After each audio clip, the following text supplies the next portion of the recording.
We're here with Jordan Pascucci, Associate Dean in Undergraduate Admission at the University of Pennsylvania, and we'll be speaking with her today about the University of Pennsylvania and their application process. Jordan, thanks for being with us today. Thank you very much. I'm excited to be here. To begin, we'd like to get to know you and the University of Pennsylvania a little bit better. So could you tell us a little about your role as an admission officer? Sure. It's something that starts from beginning to end, and so it's constantly evolving, and we're always looking at the class that we're about to enroll, and then we're looking future years ahead, trying to reach out to students so that they can start thinking and planning as soon as possible. What we do in our team of admissions officers at the University of Pennsylvania is that we spend part of the year reaching out to students around the world, letting them know about the opportunities at Penn, and trying to be counselors in the process of applying.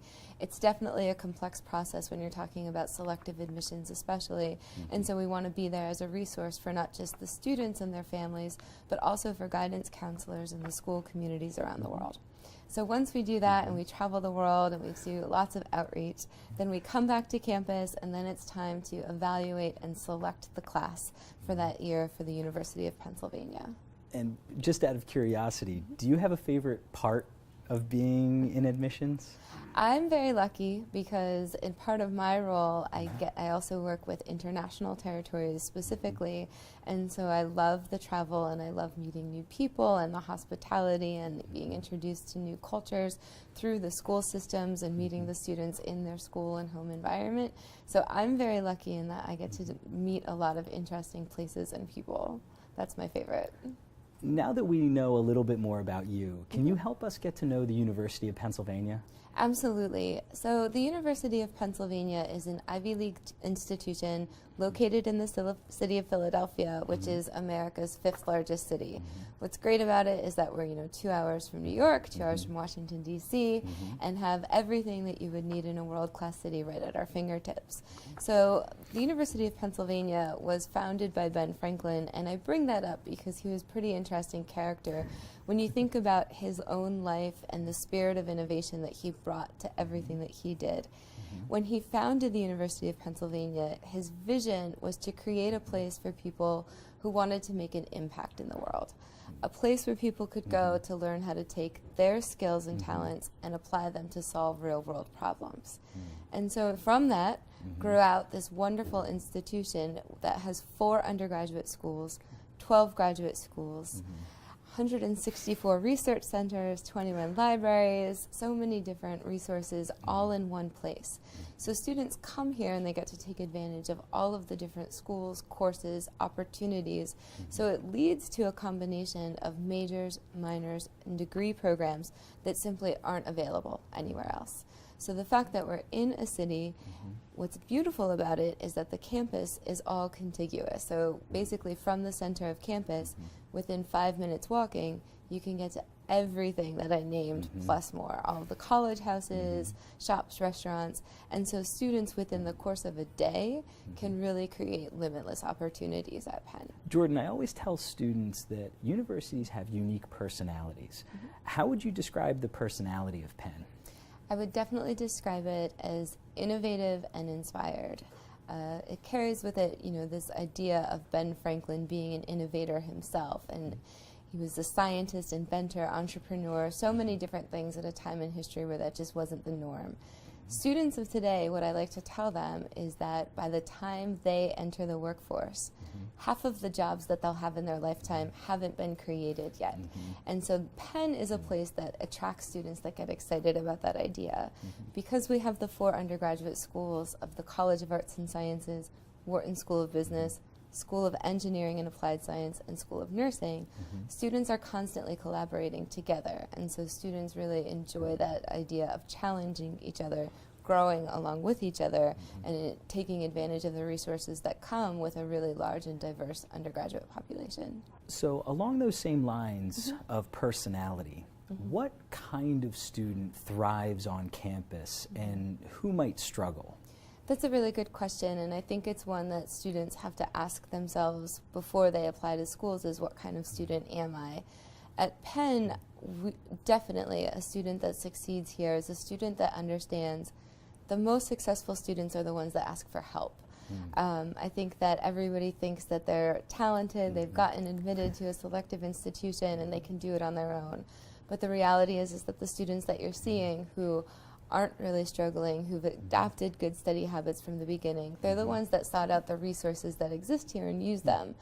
I like to say that Penn is looking for students in our applicant pool who display a sense of initiative.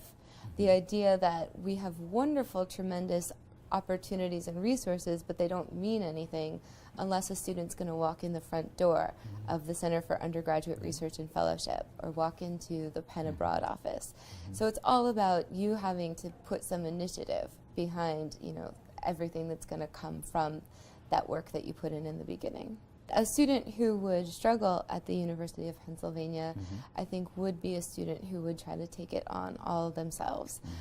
Definitely, we expect students to reach out to faculty and work closely with them here. We have small class sizes for a reason, and we want students to be actively part of this living and learning community. So reaching out to their peers, their mentors, their faculty for guidance is essential. With just under 10,000 students, the University of Pennsylvania officially fits in kind of that mid-sized category. Can you talk a little bit about what is it like to attend a mid-sized school? So the great thing about a mid-sized school, and especially the University of Pennsylvania, is that it serves as the best of both worlds in a lot of ways. You can find those close-knit specific communities and connect to them right away so that everything feels smaller, if that's something that you're interested in. But it's also that there's enough students that there's so much diversity, and so there's sort of a place for everyone to really belong, but also a place for people to be challenged and meet people with new ideas and new perspectives. So at a mid-sized university, Penn being in a city is great because we're also sort of in what I would consider a relatively mid-sized city. From one end of Center City to the other in Philadelphia, it's really only about 5 kilometers. And so it's a place where students can really build a life, and I feel that the same is true for Penn's campus. Everything is so close together that you can really connect with other people, and you would never really question the size because I don't think that it ever really feels large to the student going through the experience. With that being said, I think that if a student really was into the wilderness or some particular geographic element that you would want to research a little bit more, because this is a place where there's a lot going on and there's a lot of ways to fit in, but we are also in a city. Of course, many people know Penn for being part of the Ivy League. What does it mean to be a part of the Ivy League? Sure. So the Ivy League is actually an athletic conference, and it's a formation of 8 schools that make up some of the oldest private institutions in the United States. And it did definitely start as an athletic conference and continues to this day. So, our most cordial and sometimes fiercely battled athletic rivals exist within this conference. But at the same time, it has definitely evolved to indicate a certain standard of academic excellence and also selectivity in admissions. So using Penn as an example, how would the day-to-day life of a student differ at an Ivy League institution from a non-Ivy League institution? Sure. So going back to the idea that really students are going to be most successful when they take initiative and they understand that they're going to get out of this experience of higher education what they put into it. That's true at all universities. So whatever of the over 4,000 colleges and universities a student might attend, it's up to them to really create the opportunities. But with that being said, I think that at a highly selective school or an Ivy League institution, a day-to-day occurrence might differ in the first few weeks of adjustment, I think especially. I noticed that students who are admitted, obviously we're looking for talented, academically and otherwise students who tend to come from backgrounds where it was easy for them in high school, or it was easier for them to stand out or to be among the top students. And now they're coming to a place where all of the students are successful. And you have to learn how to adjust. You have to learn how to take your skills and talents to the next level. by being a leader among leaders, by understanding that you won't always get the perfect grade, and that's not what it's about. That it's definitely about your own journey and your own growth and challenging yourself in new ways. Learning, I think, how to bring out the best in yourself through learning how to bring out the best in others. The idea of, the best results are achieved together, and really appreciating that there's no greater moment, in your life where your only job for 4 years is to take advantage of every single opportunity that's at your fingertips. And you can't really go into that the same way that you were in your secondary school.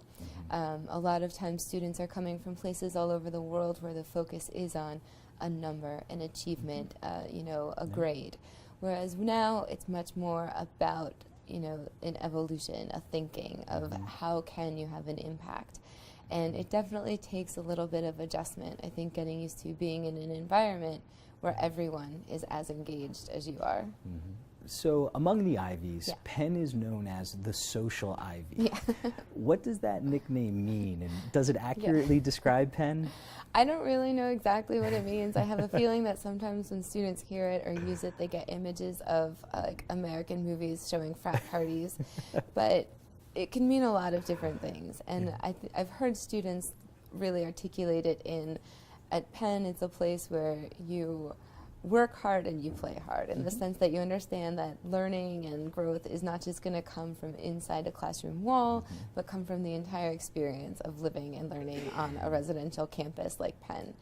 The other part of it, though, is Penn is big into networking. Penn has over 300,000 global alumni, and so when students are admitted here, they become immediately part of that family and that network that travels with you through life. It helps with jobs, it helps with social, networking, it helps with all sorts of things, especially if you find yourself in a new city, country, environment. The other part of it is that networking starts very early on campus. So I'll use our Assembly of International Students as an example. The Assembly of International Students at Penn is a group of current undergraduate international students. And not only do they do wonderful things here on campus and are incredibly active, but they also organize an Ivy League conference for all international students. So 2 years in a row, it's been hosted on Penn's campus, and it just creates this way of networking with peers from other institutions about how to tackle, problems, issues, opportunities, create networks for the future among international students that they can really take back to their home countries and out into the world. So that's sort of, in my way, one of the things that really reflects that idea of a social, social Ivy, whatever it is. Jordan, you've touched on this already, but the University of Pennsylvania is located in Philadelphia, which is a major U.S. city.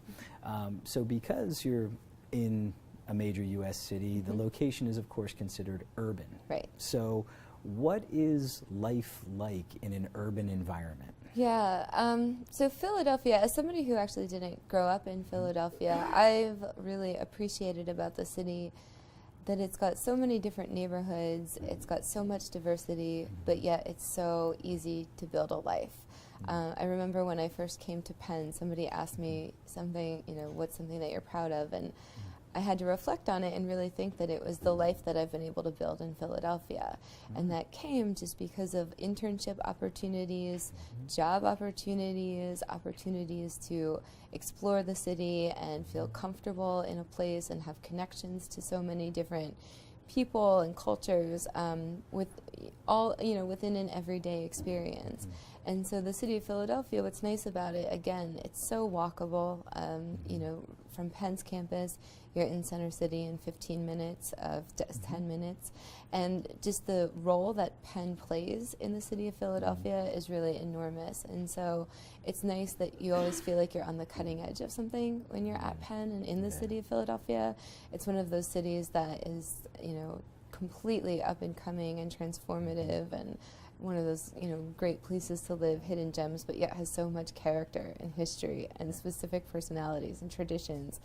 food. The food I think is really quite an amazing scene, and it's so much more than a cheesesteak now. The food trucks on Penn's campus alone, I think, really reflect that. Yeah. So what's nice is that you're in a city, but it doesn't ever feel like you're lost. It feels like a really nice place where you can build a foundation.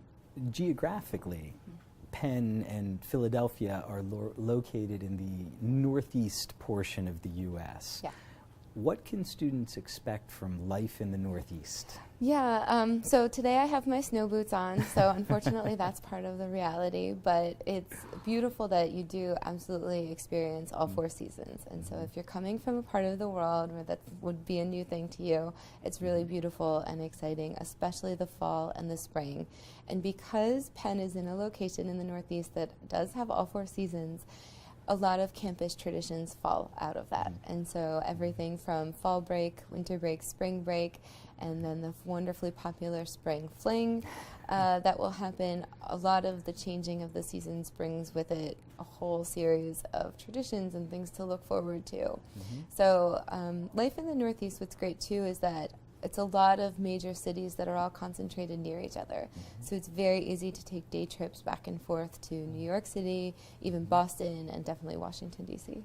We'll be right back to hear more from Jordan Pascucci about the University of Pennsylvania.